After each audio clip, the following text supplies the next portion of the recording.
Hello friends, कैसे हो आप सब। मैं हूं सिद्धार्थ सिंह और आज आपके लिए मैं एक और लेक्चर लाया हूं जो है CAPF AC पेपर 2 में GS पोर्शन के लास्ट मंथ्स में प्रिपरेशन स्ट्रेटजी पर। तो चलिए स्टार्ट करते हैं। आप इस लेक्चर में क्या एक्सपेक्ट कर सकते हो? पेपर 2 के लिए कुछ कॉन्टेक्स्ट जो कि यूज़फुल होगा, प्रीवियस ईयर क्वेश्चन का यूटिलाइजेशन एंड जो वाइटल टॉपिक्स होते हैं उनको एंटिसिपेट कैसे करना है, नोट्स कैसे बनाने हैं फॉर पेपर 2 एंड थोड़ा सा पर्सपेक्टिव जो कि ज़रूरी है from paper 2 point of view. और उसके बाद फाइनली एक टाइम प्लान कि आप नेक्स्ट 12 वीक्स जो 3 मंथ्स बचे हैं उसमें आपको क्या टाइम प्लान रखना चाहिए for paper 2 GS portion, right. तो चलिए थोड़ा सा कॉन्टेक्स्ट देख लेते हैं। पेपर 2 के मेनली दो पार्ट्स होते हैं, first is the GS based and the second is English based. GS based जो भी है वो मैं इस वीडियो में उसकी स्ट्रेटजी आपको बता रहा हूँ। इंग्लिश बेस्ड जो पोर्शन है वो मैंने प्रीवियस वीडियोस में कवर किया हुआ है एंड अभी तक तो मैं ये एक्सपेक्ट कर रहा हूँ कि आपको सफिशिएंट नॉलेज हो गई होगी for general studies based portion. देखिए GS बेस्ड कंटेंट में तीन चीज़ें आती हैं, ऐसे writing, report writing and argument writing. इन तीनों पर आंसर लिखने के लिए आपको बोथ नॉलेज चाहिए एज वेल एज टेक्निक चाहिए। नॉलेज के लिए तो आपको सोर्सेज पढ़ने पड़ेंगे, रिविजन करना पड़ेगा। इनको कैसे करना है ये ऑलरेडी मैं आपको बता चुका हूँ प्रीवियस वीडियोज़ में कि क्या क्या सोर्सेज आपको रखने हैं। टेक्निक के लिए आपको प्रैक्टिस की ज़रूरत है और जैसे जैसे आप प्रैक्टिस करते जाओगे आपकी टेक्निक, स्पीड एंड स्किल्स अपने आप अच्छी होती जाएंगी टाइम के साथ।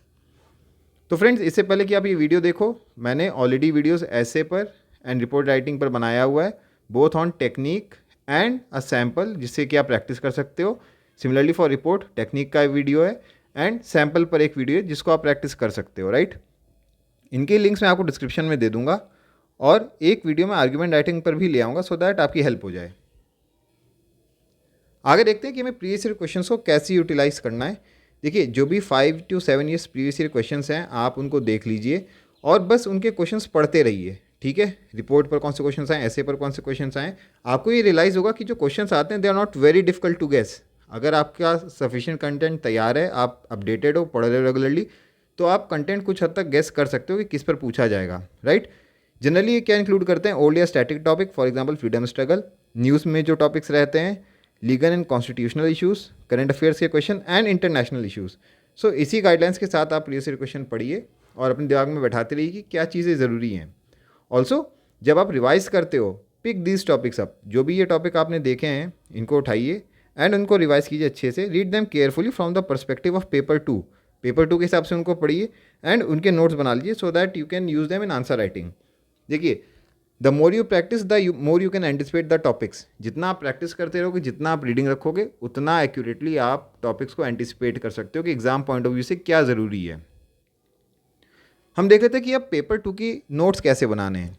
जब आप previous year question go through कर लोगे आपको एक चीज़ रियलाइज़ होगी कि जो ऐसे रिपोर्ट एंड आर्ग्यूमेंट के टॉपिक्स हैं they can be easily interchange. जिस टॉपिक पर मैं आपसे ऐसे पूछता हूँ उसी पर मैं आपसे आर्ग्यूमेंट राइटिंग भी पूछ सकता हूँ एंड वाइस वर्सा, राइट।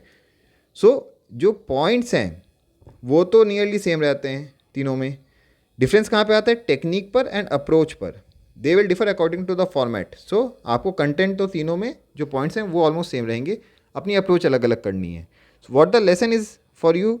देखिए लेसन यहाँ पे ये है कि जो भी आप टॉपिक तैयार कर रहे हो, prepare them from the point of view of all 3 formats.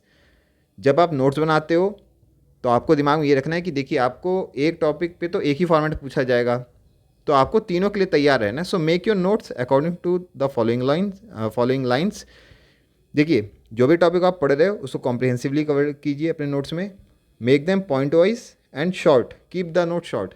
ये कहाँ पे ज़रूरत आएगा आपको, ऐसे में जब आप नोट्स बना रहे हो, cover both merits and demerits. Notes में आप उसके both merits, demerits, pros and cons, plus and minus लिख लीजिए। ये यूज़ आ जाएगा आपको आर्ग्यूमेंट राइटिंग में। ऑल्सो जो भी उससे रिलेटेड फैक्ट्स हैं, डेटा है, इनको आप लिख लीजिए नोट्स में ही, ये आपका रिपोर्ट में आ जाएगा। सो इससे आपका कंटेंट तैयार हो जाएगा for all the 3 formats. Additionally जब आप नोट्स बना रहे हो आप इंट्रोडक्शन एडवांस में लिख लीजिए सो दैट जब वहाँ पे टॉपिक आता है एग्जाम में तो आपके दिमाग में ऑलरेडी एक सेट आइडिया है कि मुझे इंट्रोडक्शन कैसे देना है। Conclusions generally depend on the exact nature of the topic asked. आप इंट्रोडक्शन तो दिमाग में रख के जा सकते हो कि इस टॉपिक पर ऐसे इंट्रोड्यूस किया जा सकता है, बट कंक्लूजन तो डिपेंड करता है कि किस टाइप का क्वेश्चन पूछा गया एंड आपने क्या कंटेंट लिखा है। आप प्रैक्टिस करते रहोगे तो you can easily figure that out in the exam with sufficient practice, ठीक है। इसके बाद हम देख लेते हैं कुछ याद में रखने वाली बातें to provide your perspective on paper 2। देखिए not everything that is asked in the exam will be from your notes. सब कुछ जो पूछा जाएगा वो आपके नोट्स से नहीं आने वाला है, और ऐसा भी नहीं कि जो भी पूछा जाएगा वो आपके नोट्स में होगा ही नहीं। तो आपको दिमाग में रखना है कि ठीक है, आपका एक स्ट्राइक रेट रहेगा, एंड जितना अच्छा आपका स्ट्राइक रेट है, जो आपने नोट्स में बनाए, जो आपने पढ़ा है, उतने अच्छा आपके मार्क्स आएंगे। ठीक है, ऐसा भी हो सकता है कि जो आपने टॉपिक तो तैयार किया है बट आपने एग्जैक्ट वही टॉपिक, एग्जैक्ट नेचर तैयार किया हो, ऐसा भी पॉसिबल नहीं है। सो जनरल रूल ऑफ थंब क्या है कि अगर आपने टॉपिक को आधा भी तैयार किया हुआ है beforehand, that is more than sufficient, क्योंकि एग्जाम में तो फिर आपको just you have to connect the dots. ठीक है, आपको बीच में फिलर मटेरियल डालना है, और जो आपने कंटेंट तैयार किया उससे क्वेश्चन आता है, you will score well in that. ठीक है, अपने नोट्स को शॉर्ट रखिए, क्रिस्प रखिए, और जब भी आप नोट्स बना रहे हो, leave enough space in between so that you can add more content on the topic later on, जब आप रिवीजन करते हो और कोई फर्दर डेवलपमेंट होता है उस पर। ठीक है, उसके बाद क्लैरिटी आपको आनी चाहिए एंड कॉन्क्रीट पॉइंट्स आपको मिलने चाहिए। देखिए, मैंने अपने लेक्चर में बताया हुआ है कि आपको ऐसे में, आर्गूमेंट राइटिंग में, आप भले ही पैराग्राफ में लिख रहे हो but you have to give concrete points to the examiner, जिस पर आपका इवैल्यूएशन करेगा। राइट, इन चीज़ पर आपको क्लैरिटी होनी चाहिए कि क्या क्या चीज़ किस हिसाब से कहाँ पर ज़रूरी है। राइट, ऑल्सो नोट्स में जो भी आप सोर्सेस पढ़ रहे हो फॉर दैट टॉपिक, उन सबका डिस्टिल्ड पॉइंट्स वहीं पर बना लीजिए, सो दैट जब आप वो टॉपिक रिवाइज कर रहे हो, आपको अलग अलग बुक्स, अलग अलग चीज़ें खोलने की ज़रूरत ना पड़े। This is specifically for paper 2। ठीक है, पेपर 1 के लिए नोट्स बनाने की तो आपको ज़रूरत ही नहीं है। ऑल्सो आपको रिसर्च करने की ज़रूरत नहीं है किसी भी टॉपिक पर, जो आपके सोर्सेज हैं आप उसी से पढ़ो, उसी के नोट्स बनाइए एंड रिवाइज दैट ओनली। ऐसा हो सकता है कोई टॉपिक ऐसा भी हो है कि आपको उसमें कोई अच्छा सोर्स नहीं मिल पा रहा है फ्रॉम योर लिस्ट, तो क्या करो, आप उस पर थोड़ा सा ऑनलाइन देख सकते हो, एडिशनल मटेरियल रेफर कर सकते हो, but do not go beyond that. ठीक है, आपको टाइम सेव करना है, एंड जो आपका स्ट्रॉन्ग एरिया है उस पर आपको अच्छे से डील करना है। Right, keep in your mind the 80-20 rule. Getting right on 20% most essential things will deliver 80% of the results. So जो इंपॉर्टेंट चीज़ें हैं वो मैं आपको टाइम टू टाइम बताता रहता हूँ, आप उनको फोकस रख के तैयारी कीजिए, तो आपका एग्ज़ाम अच्छा जाएगा। राइट, सिलेक्शन के चांसेस हाई होते जाएंगे।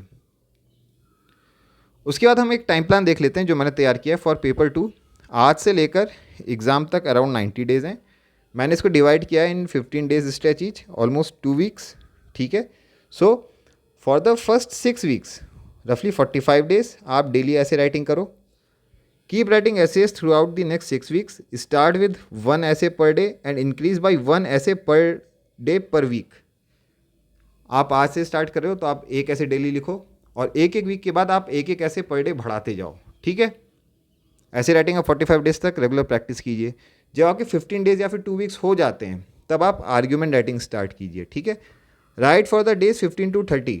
वीक 2 से लेकर वीक 4 तक आप आर्ग्यूमेंट राइटिंग कीजिए, and write that along with ऐसे भी आप साइड बाई साइड प्रैक्टिस करते रहो। और फोकस कहाँ रखना है आपको, टेक्निक डेवलप करने पर, बिकॉज नॉलेज आपके पास ऑलरेडी रहेगी, टेक्निक पर फोकस कीजिए।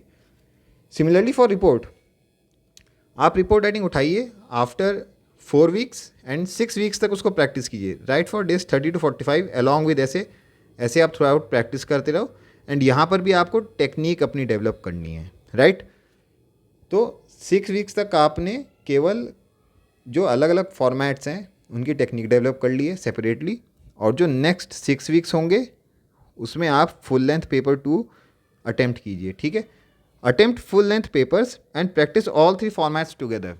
इंग्लिश वाला जो पोर्शन वो आप साइड बाई साइड तैयार कर ही रहे होगे या फिर आप कर चुके होगे। इस पॉइंट से लेकर एग्ज़ाम तक फॉर द नेक्स्ट 3 मंथ्स आप केवल फोकस करो on developing your technique, strategy, speed and skill. ठीक है, नॉलेज तो आप कवर करते रहोगे, जैसे जैसे रिवाइज होती जाएगी आपको आती जाएगी, but practice more and develop your technique. ठीक है, टाइम मैनेजमेंट यहाँ पर आपको देखना है।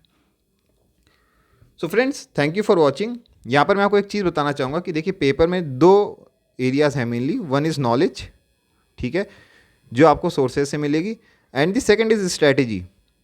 अभी क्या है कि एग्ज़ाम में टाइम कम बचा हुआ है, सो नॉलेज तो आपको वहीं से आएगी जो आपने ऑलरेडी पढ़ा हुआ है, प्लस आप रिवाइज कर रहे हो। Generally aspirants go wrong on the strategy part, तो यहाँ पर मैं फोकस कर रहा हूँ अपने वीडियोज़ में कि मैं आपको स्ट्रैटेजी पर ज़्यादा गाइड करूँ।